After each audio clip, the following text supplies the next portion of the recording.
Roland, greetings to you and your the co-panelists as well. You know, when some of these issues comes in and you hear these politicians talking tough, sometimes we wonder how the end will be. For me, we have made corruption attractive in our country, that successive government will come in, will tend to accuse each other with an act when there's a change in government. But at the end of the day, you see that nothing serious is being done. I'm wondering whether in our constitution or in our laws, we don't have these kind of the Chinese act of firing squad or killing people when they found them culpable of these corruptible acts. Yes, Ghanaians don't want to hear that. And I think that we can have a tough measures. I agree to Dr. Tutu that the punishment for corrupt politicians or even technocrats, I think is not enough. It's not so tough to deter that these corrupt individuals will be a deterrent, and that is where the focus should be. Because if you look at the ECG, you know, we will talk about the economic issues that even the government is striving a lot on the economic. If you are not careful, the energy sector will derail all these achievements.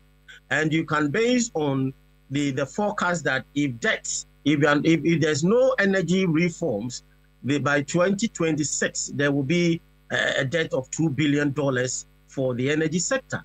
So if things are not, if we don't have a good governance system for the energy sector, seriously, it will affect the economic strides of this government.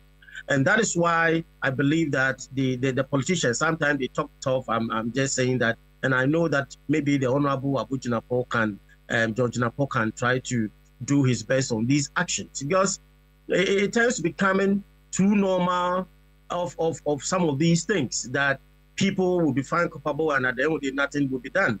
When you look at the contracts that have been signed, 347, of which 202 has been abrogated at no cost and also no legal issue, then it means that efficiency, because World Bank has reported that if things are not done well, in inefficiency in our energy sector, still these things will be hanging on our neck. So, Roland, what I'm saying is that we need to be tough on corrupt officials. When you look at the report that we go on these, what we call it, parliament, when they go some of these statements, when they make, you see serious and these petty mistakes, and you see big man, chief executive, accountant making these mistakes as if that, and they have their guys to come and do some of these reports. And sometimes you ask yourself whether there is a professionalism about some of these work career or what the work that they are doing. Dr. Tutu and I, we lecture. Our student assessors, if you're going for promotion, they just use the report of the students to assess you for your promotion, even the public sector. So if I don't do well, I cannot sustain myself as a lecturer or as a teacher. So in our governance system, in some of these public institutions, we are making things attractive for corrupt officials, and that is what is affecting not only ECG but other. But we need tough ministers, politicians, and also technocrats. And I think if these things are done, we can make a lot of strides in these sectors. If not, Roland, I'm sorry that we might be talking loosely at the end of the day and nothing will happen as well. Procurement infractions, 2018, it was 3 billion.